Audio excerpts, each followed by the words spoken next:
sense in a society. So you try to manage, as even President Obama is suggesting, to manage the change. And by managing it, you make people, have said that, you make some changes like the president cannot stand again, as if this is a concession, and his son wouldn't stand, and few other amendments in the Constitution. The substantial changes needed is actually to write a new constitution, to create a parliamentary democracy, to specify the period in which people can stay in power, and to increase the transparency. And this is not what is happening. They are not even negotiating with the real powers in the street. The real power in the streets are the youth who have started this revolution and who have affected the massive number of the people to go out. They're talking to them in a patronizing fashion rather than a real way. And they are getting a lot of opposition parties which are meaningless in their presence. They were part of the system that the people have revolted against. So because of that, I really believe it's a window dressing.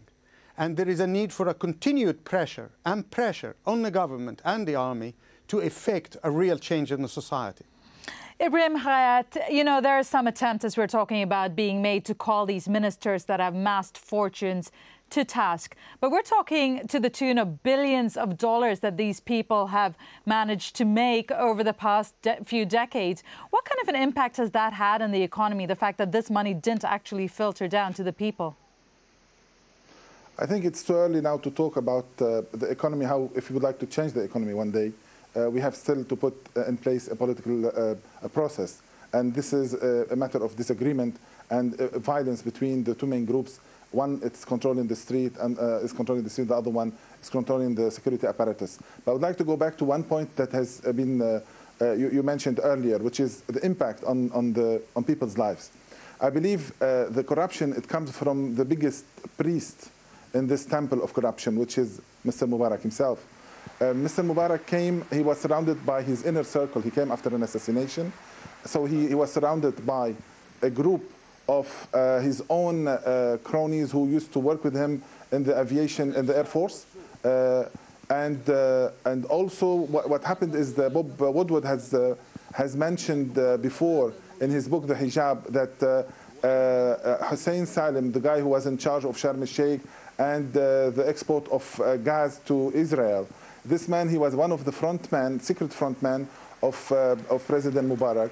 He was, as mentioned in the book, the Hijab, the book, he was saying he created a company called in France called the White Ales, and this company had 4 partners: Mubarak, Hussein Salim, and Munir Thabit, who is Suzanne Mubarak's brother, and Mushir Ghazala, who was the Minister of Defense at that time. When Sadat was there, Mubarak was involved in corruption. This company was buying arms for Egypt, and it had a lot of problems with the law in the United States in 1981, and Hussein Salim protected Mubarak. And after that, it continued. Now what happened is when you have the security apparatus taking control, this is what we call the old guard, which is now still in place, Omar Suleiman and all the other corrupted, and some others from the new guard, which is represented by Jamal Mubarak, who entered in force to the power after '99, and who brought with him all this new breed of greedy, shameless businessmen who wanted to grab everything and to use the privatization to deprive the poor citizens in Egypt from all the kind of services that were provided by the states before and the socialist regime earlier. So what happened now, when you take all this money, the country is not providing, is not financing all the services to different sectors. You know how many people are jobless in Egypt now? Officially, it's around 2.5, but I think formally it must be around 5. Next year we are expecting more than 7.8, this is official, million jobless people who will be unemployed in Egypt in 2012. We have in Egypt, this is a traditional country, we're talking about the family as the main cell, 13.4 million adults, which is around 40% of the adults who cannot get married, and this is a very traditional society with all the religious background. In Egypt, it has the highest rate in the whole world of divorce. We have around 600,000 kids who are taken care by institutions, because no families can afford to keep them. We have millions who are living in the cemeteries. This is the services have degraded so deeply in Egypt. 45% live with less than $2 when we talk about ministers who have used the power to access to wealth. But also these people are also front men for Suzanne Mubarak, for President Mubarak, for his son Jamal, for his son Ala, and all the other cronies. When we mention these figures, imagine if someone has 1 billion or 2 billion, how much money has he made to his own boss?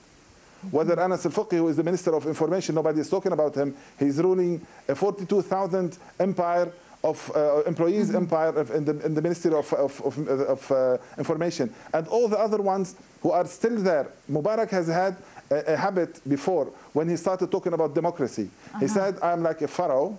And what he did, all the other guys, you want to criticize the government, the prime minister, ministers, you do it. These are my employees. You don't like them? Put them in jail.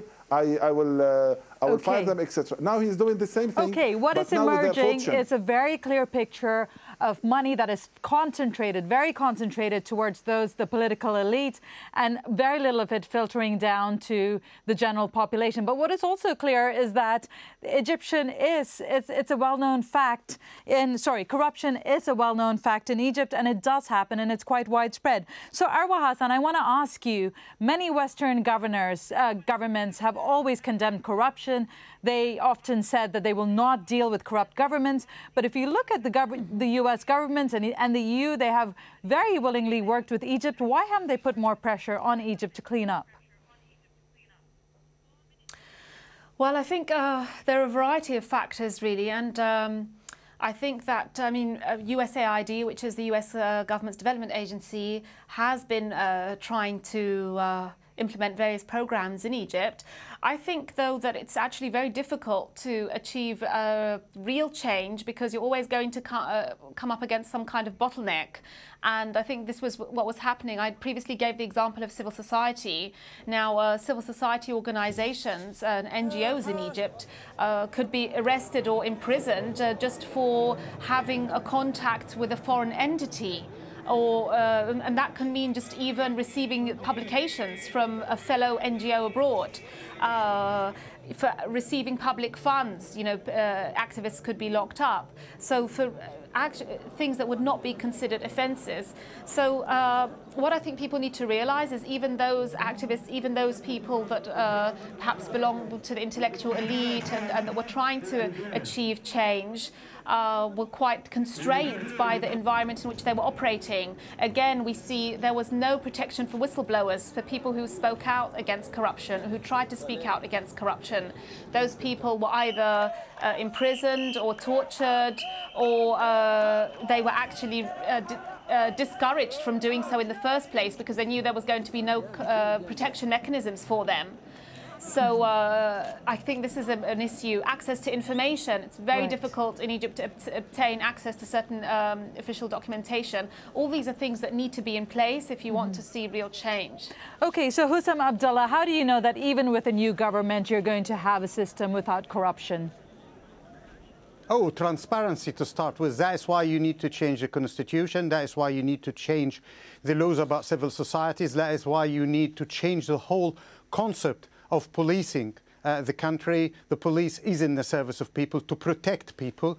It is about full and utter transparency, and that is why really the fight for democracy is a fight for social justice. And the streets were so aware. They said change, freedom and social justice. I want just to come back as well to some of the even legal anomalies. Would you imagine that somebody who earns $1 billion a year pays 20% of tax, and a person who earns 1,000 or 2,000 a year or whatever still pay 20% of tax? It is the only country I know of which is one flat tax rate, regardless of your wealth, regardless of anything at all. That's assuming they put a true record for their wealth. You see, the whole apparatus needs a massive change. And there is a massive desire for a change in Egypt, transparency.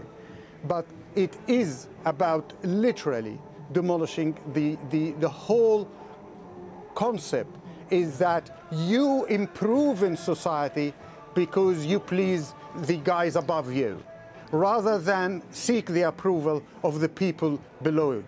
You need to constantly be representative democracy and the capability to monitor that by civil societies, by true free press. I mean, there is all sorts of aspects, even about free press. Sometimes some of the newspapers' editors would attack somebody